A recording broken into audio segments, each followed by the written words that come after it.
Music by Pappu Premi Yadav. नजारा music recording studio Pawapuri.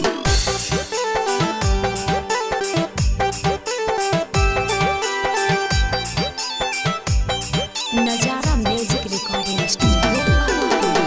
हमारा से हो तो नहीं गेहूं के कटनिया हो, हमारा से हो तो नहीं गेहूं के कटनिया हो। हम नहीं कटब हो पिया घरावे में रहबो, हम नहीं कटब हो पिया घरावे में रहबो।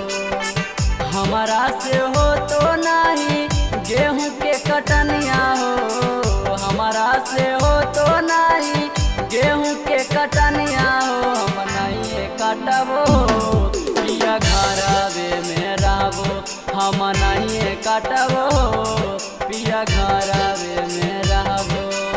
Mix by Raja सखानी।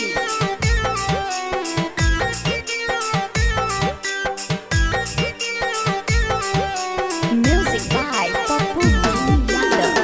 नजारा म्यूजिक रिकॉर्डिंग स्टूडियो पावापुरी।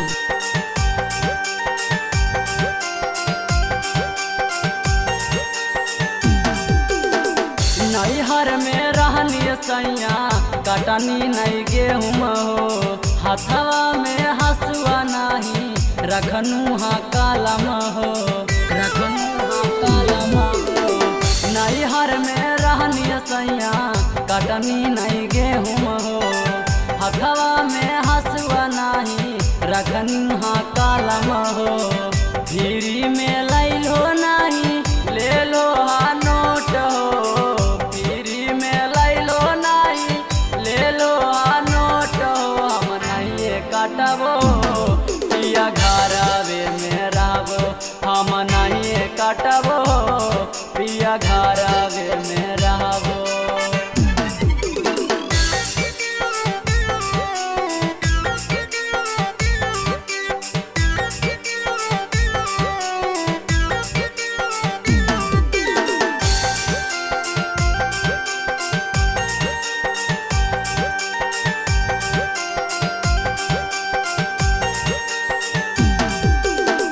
करनी कटनिया नहीं पढ़नी ट्यूशनिया हो, कहानी तू बुझे सैया धनी के परसनिया हो, धनी के परसनिया हो।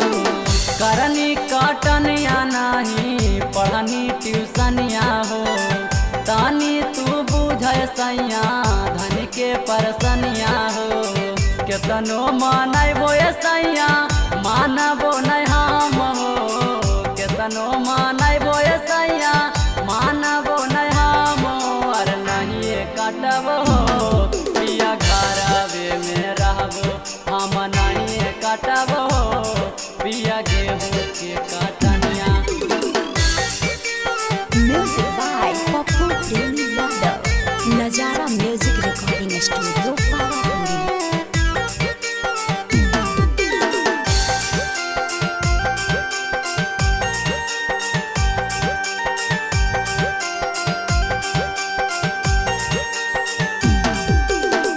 गेहूं के कटनिया में गरिया भेजबै हो, पाउडर क्रीम सैया केतनो लगबै हो, केतनो लगबै हो। गेहूं के कटनिया में गरिया भेजबै हो, पाउडर क्रीम सैया केतनो लगबै। लालन दीपक पिया काटबो न गेहूं हो, लालन दीपक पिया काटबो न गेहूं हो। अरे नहीं काटबो हो पिया गेहूं के कटनिया, हम नहीं काटबो हो पिया घरावे में।